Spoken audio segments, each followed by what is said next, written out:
In 1919, he hit 29 home runs and was sold to the New York Yankees. A three-run home run for Buffington. The Yankees now lead it by a score of 3-2. Bill Lee is now going over to a couple of the Yankees, and there they go again. Hits it to deep left. That might send the Yankees to the World Series. Varitek and A-Rod going at it. Roberts is going. Posada's throw. Roberts safe. What can I say? Just tip my hat and call the Yankees my daddies.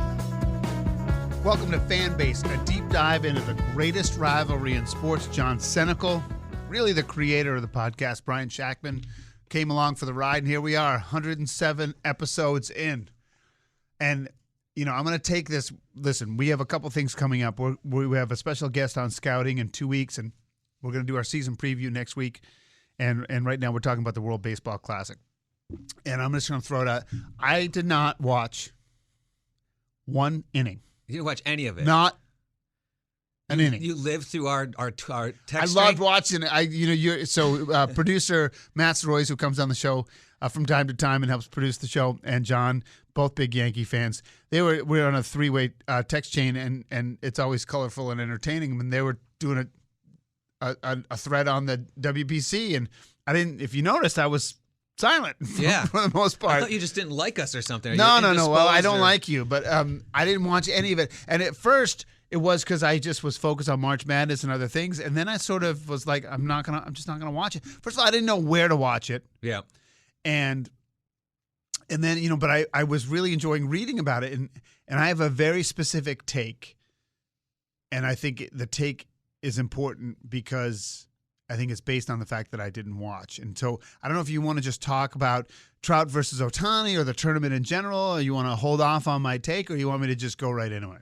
I'll just say something quick about the tournament in general. I mean, just to echo what everyone else has been saying is that, I mean, great for baseball. I mean, I watched pretty much all of it, except for a few of the first pool play games that were like in Japan. It started at 5 in the morning. But everything from the quarterfinals on, I pretty much watched. That was all in Miami and Arizona. Okay. Yeah. But great for baseball. I mean, yeah, we can get into more of the game and stuff. I mean, but I want to hear your take. But overall, my impression. This time around, even better for the game. I think in 2017, when I watched it, I was a little critical of the international players and their celebrating and all that.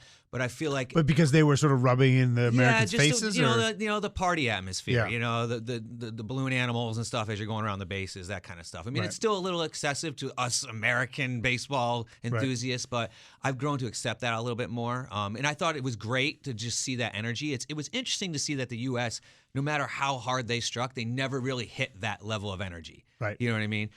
Trey Turner will hit a grand slam to go ahead against Venezuela, but he's not doing dancing bears around the bases. No, but that's not his personality either. Right? Exactly. But none of the players on that American USA team had that going. It was just the salute and move on, pretty much. Right? Yeah. But yeah, let's hear your take. Okay, so I heard some people talking yesterday about how the most watched baseball game ever was the '86 World Series Game 7. Yep. And that this game between Japan and the United States could beat that. I think it did. I don't know what the numbers are. That's what they said. Say it does, but the reason it would be because of the viewership in Japan. Yep. So, and because it's a global number. And it's still basically half of the Super Bowl, by the way. But and some people think that number shouldn't count because it doesn't just include the U.S. And this is sort of my point and why it dovetails with the fact that I didn't watch a single inning, is that the future of baseball is not America. And I'm not even just talking about. I'm not talking about players. I'm talking about consumption and popularity and all of that stuff. Now, whether they someday have a league where there's 2 teams in Asia, 6 teams in Asia, 6 teams in the U.S. and 16, whatever. My point is that even as great as it was, most Americans aren't paying attention. And as great as it was, the place where it meant the most were these Latin American countries who were so. I mean, I was in Puerto Rico at the beginning, and I can't tell you, and it's part of the United States, I can't tell you how many shirts and hats I saw because they love to be able to represent where they're from. And I think for a lot of the smaller countries, that's a bigger deal. It's a big deal for the U.S., but it's different because I think these countries don't have the opportunity to do what they do, especially go against people like the U.S. So I think what it says is if you want baseball to make it another 160 years, it's not a U.S. story, and that to me is what my takeaway is. Yeah, it's interesting. You have that take because we just got done watching the World Baseball Classic, right? And now we're going to kick into MLB season, right? And the Japanese League season is going to kick off too, and they're going to be fighting for a World Series. Now, you think World Series, and like you just said, that's not a global event. Yeah, it's a global event for the players on the team that might be from other countries. Correct. Yeah, but it's not you representing your team. So, in a way, it's like almost like, do you have to change the whole focus of how that is said and how that's played going forward? Is it truly a World Series if you're not playing against the best in the world? Because if you look at the way this World Baseball Classic shaped up, you got Team USA out there who has, by no doubt, a very mediocre pitching staff. Granted, I would say 70% of the best players in American players were probably on the team as far as position players. You could have done better, but the pitching staff was definitely lacking. And then you're going up against basically an all-star team in Japan, right? Right. Every single one of their players was the stud at their position. Including the one who had the most to lose in Shohei Ohtani, exactly, who's about to probably make $500 million. And so this brings me to my second leg of the point, which is, we just saw this video of, Lionel Messi in Argentina. There's thousands of people show up at the restaurant where he's having dinner, and he plays in the World Cup. There's no question about it. Is there a way, because these players, I mean, listen, I think Messi made $50 million, and I think Cristiano Ronaldo makes like $70 million a year. So don't tell me they don't make as much money, but somehow they find a tournament that fits that every single of the best players on the planet play in the tournament. And what I don't know how to do, I don't know how to fix it. And soccer plays as much as frequently as baseball. I'm sorry, they play between all the tournaments and the leagues and then the national stuff. They're playing all the time. How can baseball make it so Adam Wainwright's not your best pitcher for Team USA? And you can say it's insurance or this or that. There's too much, but you can't tell me there's too much money at stake because soccer does it. Yeah, but I think, it's different. I'm going to say it's different because, listen, when you have this much money invested in your players, right? Soccer does it. Same with PSG, same with Man City. That, right? So the soccer players make what? They make $70 million a year, right? Well, that's the top. Is he making that much in salary? Ronaldo actually is with the Saudi Arabia thing or whatever, but generally speaking, the top players are making 20, 30 million. So they're making what MLB players make. But is there 6 players on the soccer team that are making that much money? Probably not. Right. They're making probably like league minimum what MLB would be making. There's probably 2 players. But how does that money. Change the debate? Well, I just feel like, listen, so if you're going to talk about because it changes the debate because these guys own these players too, right? And they're greedy as hell, MLB owners, right? And they're not going to let these guys go out there and risk all that money. Look at Altuve just got hurt. Diaz got hurt. We know that, right? So how is that different than soccer then? It's not a bigger business. I don't know if it's different than soccer. I mean, John Henry owns a soccer team and a baseball team, right? And he had three or 4 players in this tournament. Yep.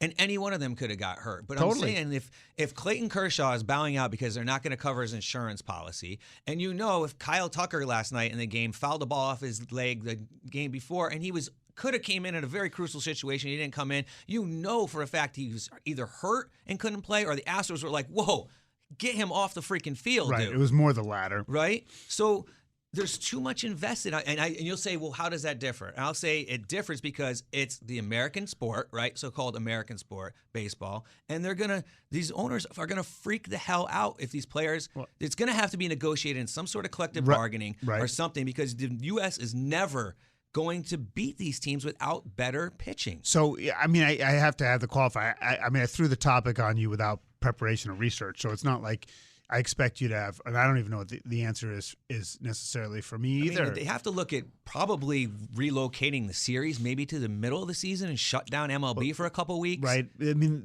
there's a lot to talk about with that. I don't know what works, but what I am saying is that if you really care about the game long term, if you could find a way to make the World Baseball Classic like soccer's World Cup, it would be exponentially better for the sport. Yeah. And it would be awesome. And you know what? The U.S. might be big favorites, but I can tell you it wouldn't be a slam dunk, and they'd still have a lot of competition. U.S. has the most talent still in the world, but that doesn't mean it's not, there isn't as much balance in baseball as there is in soccer. I mean, that's one of the key caveats, but I still think it's worth pursuing because, right now baseball, as much money is in it, it's never going to be number one in the U.S. again, I don't think.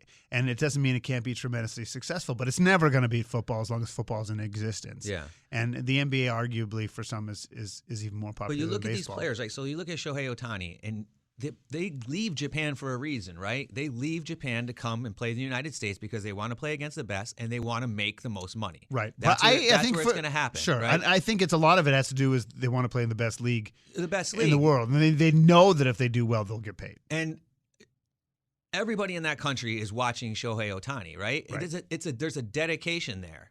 Japan, they're crazy about baseball. Unlike you said, the U.S., where U.S. has got soccer, they got football, which will probably always rule, and they have baseball. So you have the competition. But if a player's coming over from another country, picture like Rafael Devers when he's going to sign as a free agent with the Red Sox, and he's gone. He's dipping and going to Japan. He's going to play the rest of his career there. As a fan, you're thinking, oh, Jesus, what the hell? But this country is waking up, and they're watching every one of this dude's games.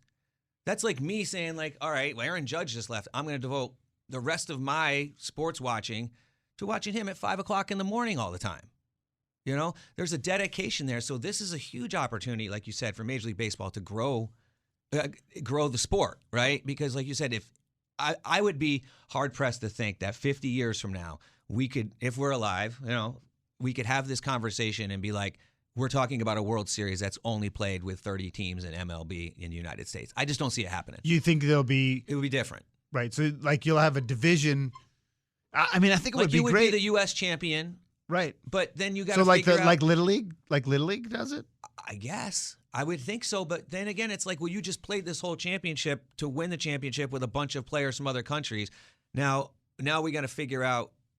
I don't know. It's just. Well, there's a travel issue until we get to do like Beam Me Up Scotty or Supersonic Travel. It's going to be some issues. You could have. It would take 3 months to play. You could have a division in Asia maybe, but I mean Europe doesn't have it, and then you could have a Latin division, a U.S. division, and an Asian division, and maybe shorten all the seasons and then in find each a fourth. division. I don't and then know, yeah. but your point is that it won't be just St. Louis versus the Chicago White Sox. And if it is, I would think it would.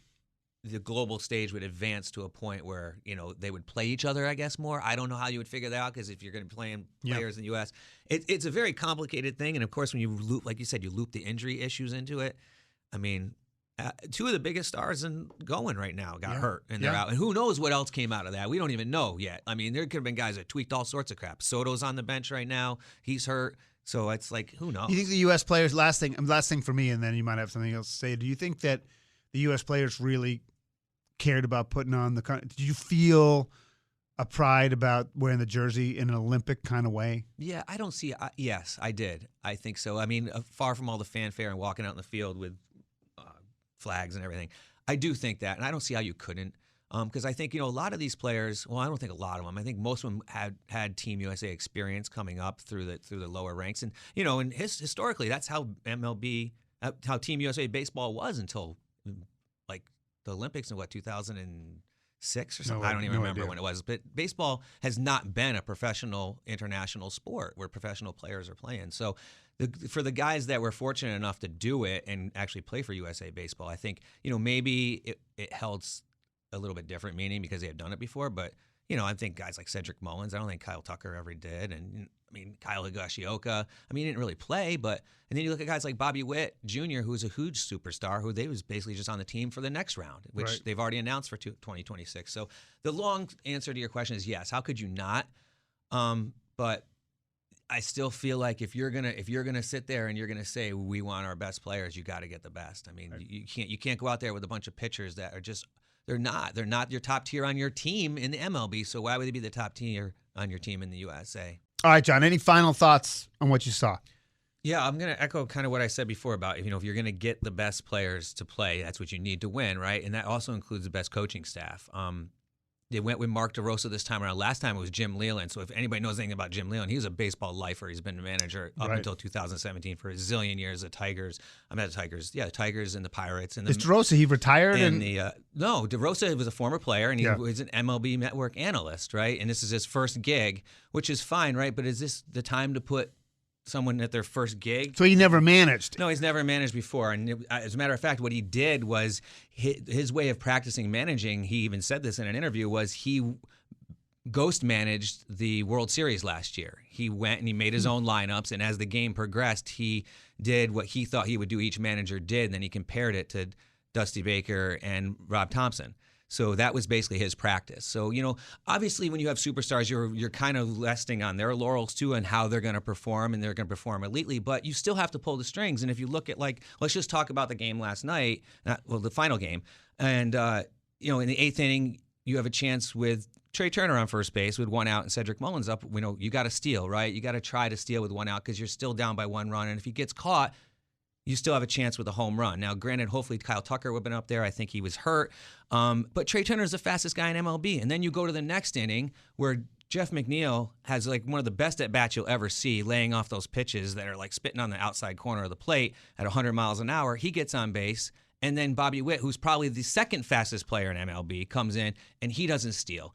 The inning before, Darvish is pitching, way slow to the plate. You got to go there. I can understand, I guess. Maybe they just didn't have the philosophy of playing any small ball, but you still got to, in a tight, low-scoring game, you have to. You have to take a chance, especially when runs are few and far between, and you still have that shot to knock it out and tie it with a home run. So, yes, you got the two fastest players, probably two of the four fastest players in MLB with a shot to steal in there, just like Dave Roberts in 2004. You got to go for it. So, final takeaways. Get a real manager. Yeah,